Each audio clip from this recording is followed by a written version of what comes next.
So I am Diana Clark. I am the Chief of Clinical Operations at O'Connor Professional Group, and we have been talking about using this platform to interview experts in the field. And my first thought was Frank Bartolomeo, mostly because I adore him, but secondly, because he is an expert in this space when we talk about family anxiety and the way it demonstrates in our systems. So this is Frank Bartolomeo. You want to introduce yourself, or do you want me to do a bio? Well, any opportunity I have to work with Diana and Arden O'Connor, I jump on. So I appreciate you inviting me to this. I'm Frank Bartolomeo. I'm the Director of Adolescent Services at Silver Hill Hospital in New Canaan, Connecticut. Silver Hill is a standalone psychiatric hospital for adults and adolescents. Great.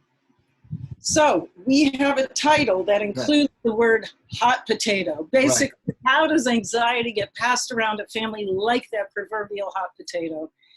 And since we came up with this title, I want you to know, for anybody who raised children right around 2000 to 2005, the Wiggles were big, and they had a song called Hot Potato, Hot Potato. So it's been in my head. So if I start, just let me know. You can throw something at me. But the first question I wanted, what we all know, Frank, is that Americans are really worried. We're worried about our economy. We're worried about will our kids be able to go back to school. We're worried about filling the time over the summer. We are worried, and it's gone up somewhere in the 10 to 20%, depending on the domain, for Americans since March. We are anxious and we are worried. What do you see? How do you see that manifesting? Yeah, if I could for a moment, just because I think it's important to make a distinction between three interrelated phenomena, and that would be stress, anxiety, and fear, because sometimes we use those interchangeably, and they're actually different phenomena. So although we don't really have an agreed upon definition of what stress is, generally think about it as some sort of state of tension caused by a demanding external circumstance. And so we're dealing with tremendous amounts of stress right now. Anxiety is really the internal reaction to stress. So anxiety is a internal self-talk that has both a psychophysiological reaction. And I'll equate it to fear at this moment, and I'll come back to this. So fear is a primary emotion that helped us evolve as a species. And it is an immediate, short-term response to an imminent danger, a life or death event. So when a predator approached us, we didn't have to think. It's a bottom-up experience, meaning it comes from first the amygdala, which is our emotional processing center, and then immediately communicates to the reptilian brain to engage in three types of behavior: fight, flight, or freeze. As humans evolved and we developed language, we can now symbolize things so that thoughts can be experienced as things. And where anxiety comes in is that we can have a thought that can start producing the physiological responses related to fear. So I like to make the distinction between fear is the immediate bottom-up response to an imminent danger. Anxiety is a response to an imagined danger, so a future one. We talk about, I just evaded that dog, would be a fear. Right. Anxiety would be, there are dogs everywhere. Exactly. And then, someone who has a phobia, just the thought of that phobia can start producing those kind of physiological responses that we see when we're in a state of danger. That really designed to help us to give us a burst of energy that was supposed to be very short term and allowed us to either escape danger by fighting, running, or playing dead. And so anxiety, I like to make that distinction between stress, and we're living in extraordinarily stressful times, and anxiety can be a response to that. Got it. And is this the author that you like to use when you're talking about this issue? I love his book. I have the one on why zebras don't get ulcers. And he talks about this, Polsky talks about this. The human animal can make itself miserable because we can churn these thoughts over and over again and anticipate a future that isn't here yet. Right. And so that's really for me what anxiety is. It's the what if, and then we begin to do that. We begin to activate our nervous system to engage in a fight or flight mode. And how do you see that communicated among families? We've got a mom who is particularly anxious about, let's say, COVID and safety regulations and leaving, all of that. How do you see that being transferred among family members? Yeah. So our brains are really social organs that are developed and changed in interaction with other brains, other humans. So anxiety is a highly contagious psychophysiological state. And I don't know if you've had the experience of sitting with someone who's very anxious, but you might notice that you begin to start breathing more shallowly. You begin to feel more agitated. So that's the hot potato. That's the hot potato. That's the hot potato. So if you have someone in your family who's really absorbing and very anxious, it's very easy, although it's hard to describe the mechanisms, for other people to start taking that. And one thing that I have learned somewhere in my line of work was that when two people speak in truth, when they speak with vulnerability, when they speak with authenticity, both people's amygdala calms down. Right. So it reduces the flight fight. So connection actually ameliorates the unspoken hot potato that gets back. Providing one nervous system is in a calmer state. Right. If both nervous systems are in a heightened state, it's most likely that things are going to really escalate. Okay, and what does that look like? So, Well, you could see, you see this with a lot of people are sharing the latest news about COVID. And it's important to stay informed, but I've seen situations in families where one of the family members will send somebody a text and immediately get people activated. So in some ways, being tied to this 24-hour news cycle is useful, but it can keep us in this state of arousal as we communicate more dangerous things. And so in family systems, you might have someone who might call the identified patient, the person who's holding the anxiety, right? Or it might be passed around, or someone might, you and I talked about, the over-functioning, under-functioning relationship. So in response to, seeing someone anxious, someone else starts over-functioning on their behalf. So we see this certainly in the area of addiction and families who are dealing with addiction. And so that's one way. Once somebody starts over-functioning, what happens to that other person? The other person is essentially allowed to underfunction. Right. Until what? What happens then? Well, until something breaks, and the person who's over-functioning can set some boundaries so that the person is holding their own anxiety. And I think that's, in terms of a family systems approach, and you're exactly right, connection, this tending and befriending instinct we have, that releases oxytocin, which is a neurohormone that is a bonding neurotransmitter, but it also has an effect of transforming fear into hope. So I did a little research at this when I was running the women's group, because they all seem so driven by oxytocin, and there are really natural ways to elevate oxytocin. Petting an animal, group singing, choral music elevates endorphins and oxytocin almost as much as other physical forms of touch. Touch merely elevates oxytocin, love, sex, all of those things. Spirituality. Sapolsky talks about, having a connection to a higher power can have similar kinds of effects that you're describing. So community connection, again, providing that connection isn't getting in touch on a Zoom call and everyone's talking about COVID and the latest terrible event. So I think, one of the ways that I advise families to deal with it is first you have to name it to tame it.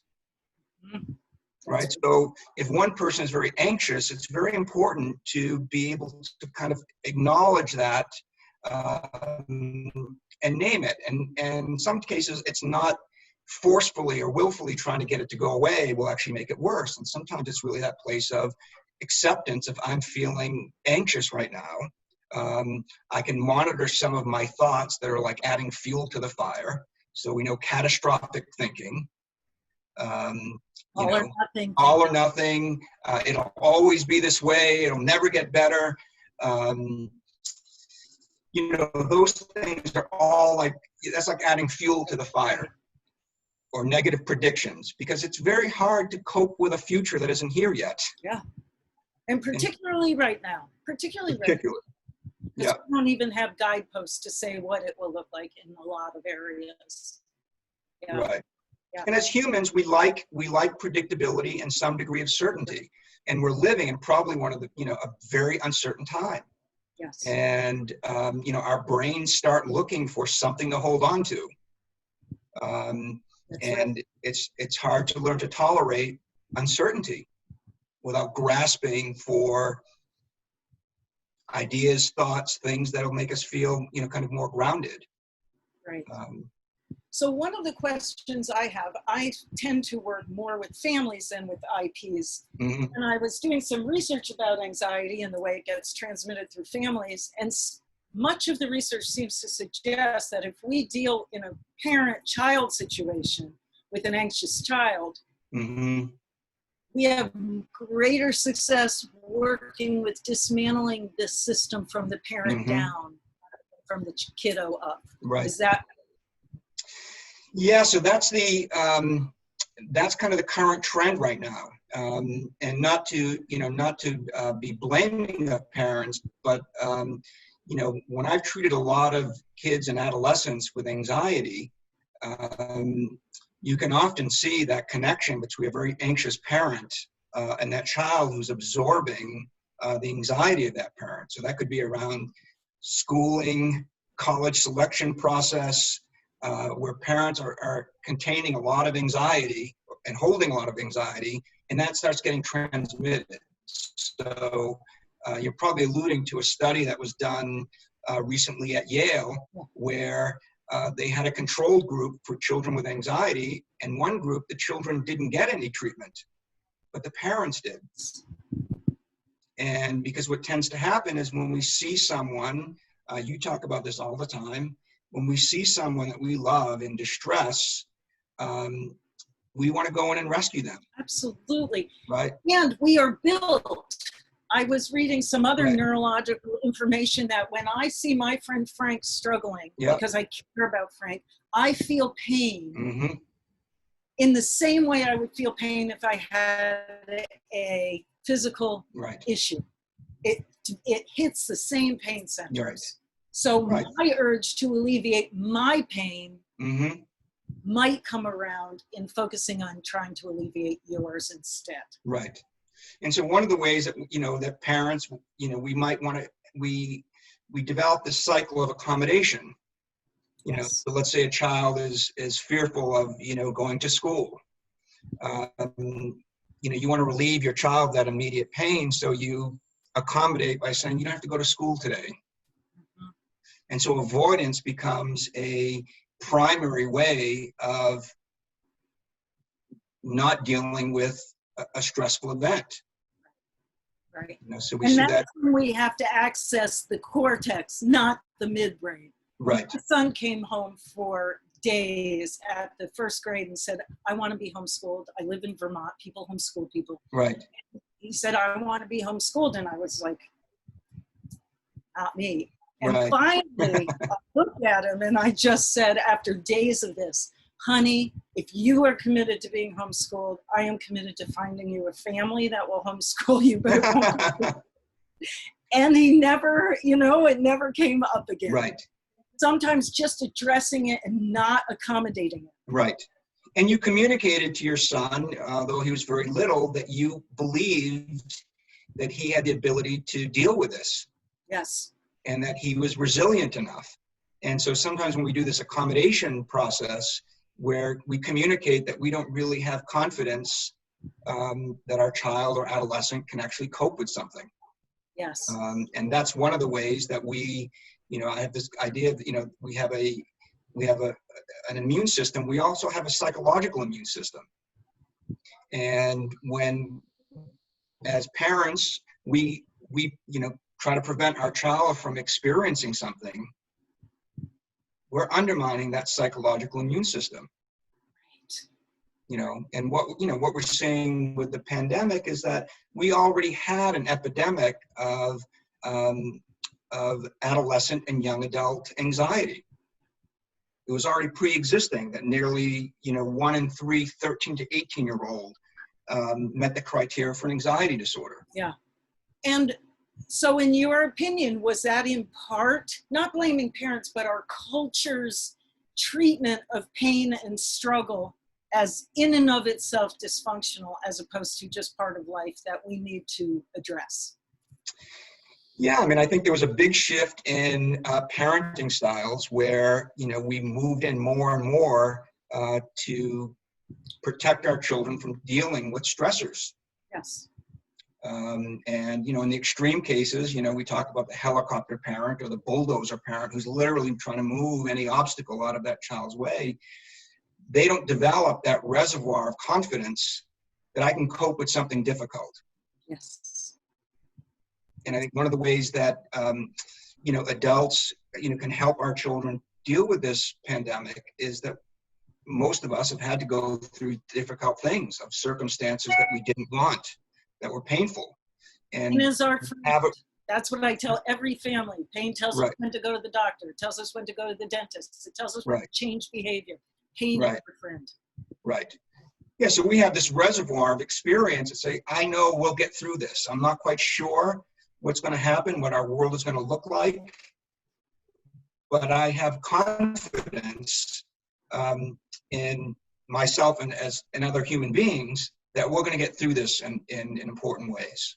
And it doesn't mean our lives won't be changed, but I have a deep confidence that, we will find a way to cope with this. Gail Saltz from the Child Mind Institute has a great quote which says, as a parent, you're better off praising the things that have more to do with overcoming obstacles, hurdles, and coping than praising a kid for the gift that is easy. Right. I altered the quote somewhat, but that was basically the intent. Yeah. Right. And then there's always Desmond Tutu's quote, which is that pain and struggle are the anvil upon which our children's character is forged, where they learn empathy, compassion, and strength. Right. Yeah. And so one of the ways that we can lend ourselves to our children, whether they're young adults, adult children, is by bringing that forward. And again, it doesn't mean invalidating the stressors and anxieties that people are experiencing. Even anxiety is an attempt to control something. You're trying to prepare for something that isn't here yet, so you're not blindsided. So in a particular way, it's a way that we're trying to protect ourselves by anticipating. I'm sure you've seen this thousands of times with parents who have children with addiction. They're constantly preparing, anticipating, reacting to a relapse that hasn't happened yet. They're waiting for that other shoe to drop all the time. And that is why I promote family recovery, because number one, it's not good for the person who struggles with the substance use disorder. Right. But it really takes the whole family down.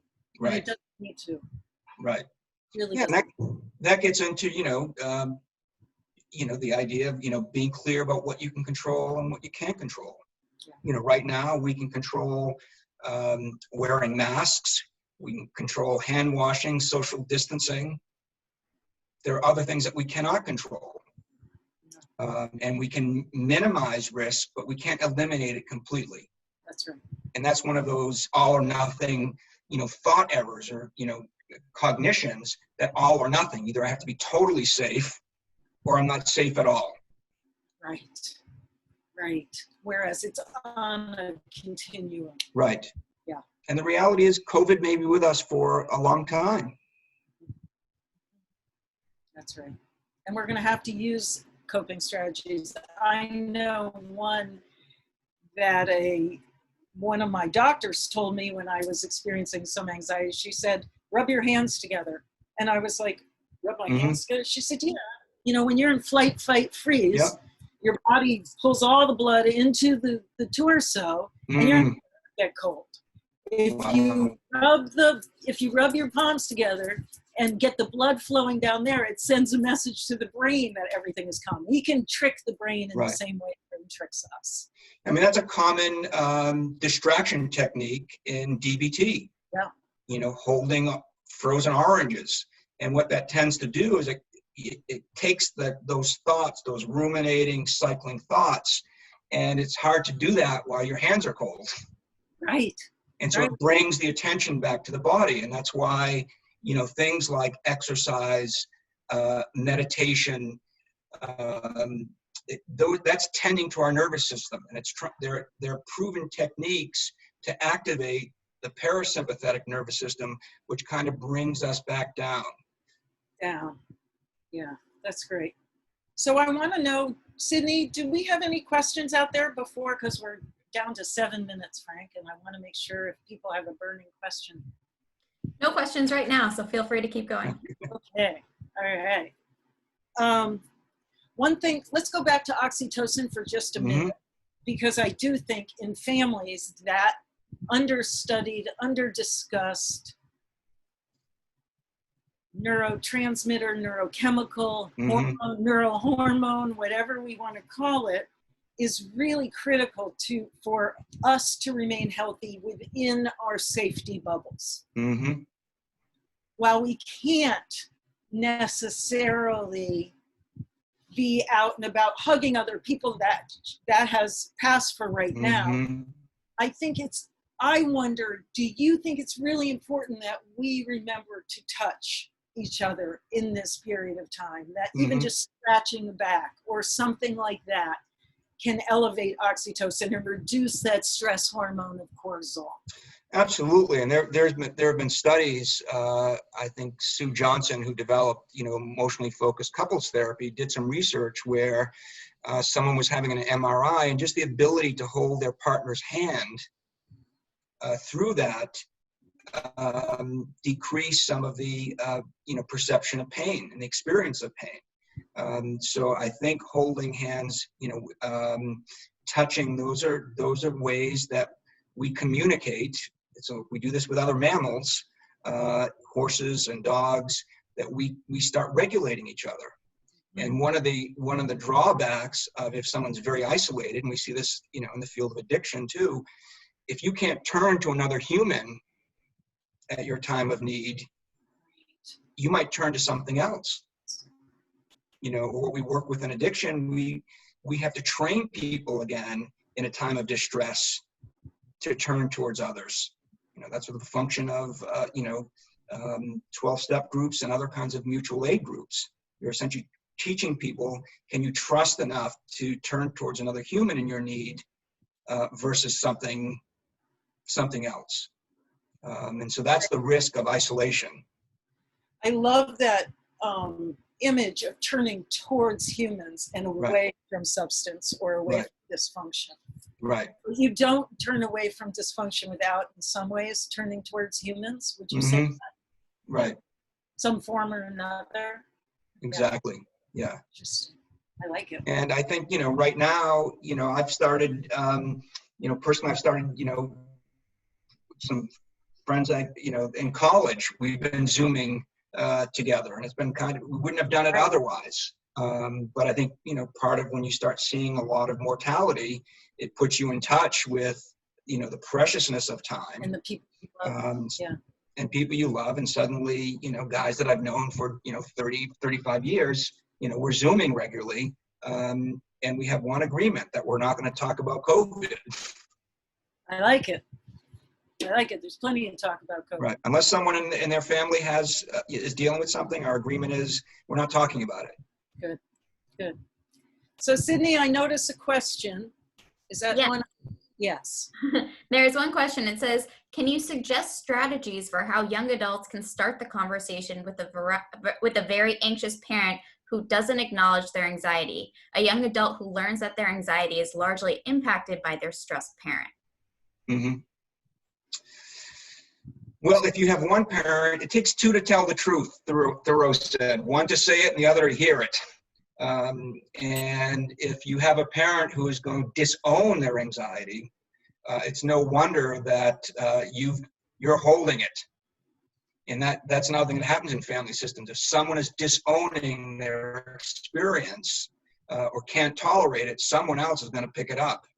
So likely you've been holding it. And if a parent or a loved one refuses to take their potato back, the best thing you can do is set very clear boundaries. And that can include limiting, your contact with them, if possible, tending to your own nervous system through exercise, meditation, connection, all of those things, because if your nervous system can learn to remain calm in the presence of a heightened nervous system, your mother's anxiety is going to, or your parents' anxiety is going to have less impact on you. But that may also mean, that times you may have to seek relief from their presence. Right. I see it. Sydney, another So I question? have a couple more. One is, many parents I talk to do not understand the word validation. We receive calls on young adults stuck not accepting help. Any communication tips? I kind of missed that question. Sorry, I'll read it again. Yeah. Many parents I talk to do not understand the word validation. We receive calls on young adults stuck not accepting help. Any communication tips? I think I get that question. And the question is, how do we support young adults getting help if we're not willing or understanding the concept of validation? Mm-hmm. Or if that's not the question, that's a good one. Mm-hmm. So yes, a lot of parents do not see that the need to validate supportive and struggling young adults comes in, I see you. I see you struggling. It isn't within my definition of love to let you struggle without raising it. That's sort of my technique. Frank, you might have a different way of dealing with family members who are reluctant to validate. Yeah, I mean, part of it is to give them what they cannot give. Right? So if you start validating a parent who's struggling with how hard it is to validate, right? Where, of course you didn't learn how to do this. Our parents didn't validate for us. They did something opposite. And so this is a foreign language to you. Yes. So as they begin to experience validation, if you will, even in the difficulty in validating, they're able to potentially give that. So that's how I would approach it. The other thing to keep in mind is that it's developmentally appropriate for a young adult to resist help from their parents. Yes. This is the push towards independence. It can be somewhat infantilizing and demeaning to have to accept help from your parents at a time of distress when there's a developmental push to become more independent. To launch. Yes. So you might get this kind of, I need your help, but don't help me. And part of that is that developmental need, and we don't want to extinguish that. We want that desire for greater self-sufficiency, if you will, in the context of their own peers to continue to grow. But that's a lot of times when young adults are rejecting help, they're rejecting it because there's a push for greater autonomy. Yeah, I like that. Sydney, next question. So many kids deal with ADHD or focus issues along with anxiety. How can you tell if it's anxiety causing focus issues or poor focus causing anxiety? And how do you approach it pharmacologically? You're up. I'm not a physician, so I can't speak to the psychopharmacology of it. What we do know is that ADHD and anxiety are handmaidens. So if you think of ADHD, it's really a misnomer. It's not a deficit of attention, it's an overload of attention, right? So the person with ADHD, their brains are less efficient at screening out extraneous, superfluous stimuli that's coming in. So it would make sense, as anytime you've experienced being overloaded, that would start generating, that would start feeling threatening, because it becomes a stressor. And my nervous system is getting activated. So anxiety and ADHD often go hand in hand. And sometimes in the treatment of reducing the attention deficit problem, the anxiety decreases. Yeah, that makes sense. That makes total sense. Okay, we have time for one more question. We really don't, but we're going to do it anyway.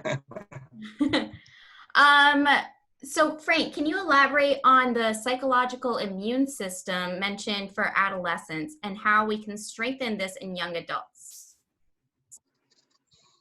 Yeah, so I talk about it kind of in the context of the Centers for Disease Control speculated that the increase in childhood allergies came about in part because of our preoccupation with making the environment more and more sterile. Again, it was out of protectiveness that we're using cleaners and wipes and all that kind of thing, but in some ways by depriving them of exposure to certain germs, we undermine that system to fight it. So a corollary that I talk about is when we do that, when we protect our children from hardship, certain kinds of difficulties. I remember once when I was in high school, I had a geometry teacher who I found not to my liking, and I remember I wrote a note. I gave it to my father to sign, to essentially say, please give him a different teacher. And my father took that note and crumbled it up and put it in the basket. And then I got the message very clearly that I'm going to have to deal with this particular teacher. That doesn't happen so much anymore. What would typically happen now is if your child comes home complaining about a teacher, being surly or, rude, a parent will jump in and say, how dare you? I want a new teacher. I'm not saying there aren't times when that's useful, but those are examples of where we begin to say, you can change circumstances rather than having to change yourself. And, one of my favorite quotes, from Viktor Frankl is that when we can no longer change a circumstance, we are forced to change ourselves.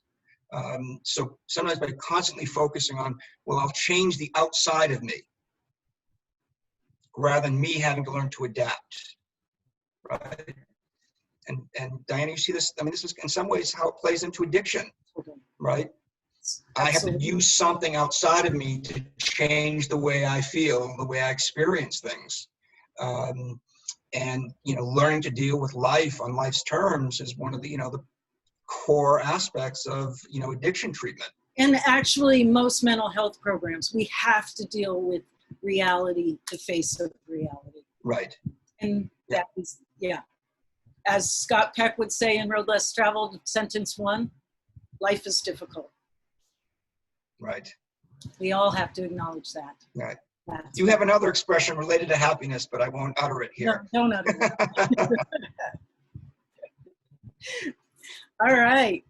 Okay. So, God, that was great, Frank. Yeah, it was fun. Really appreciate. I love talking with you. I hope people found this helpful. Me too. Me too. Thank you, everybody. Okay. Bye. Take care. Bye-bye.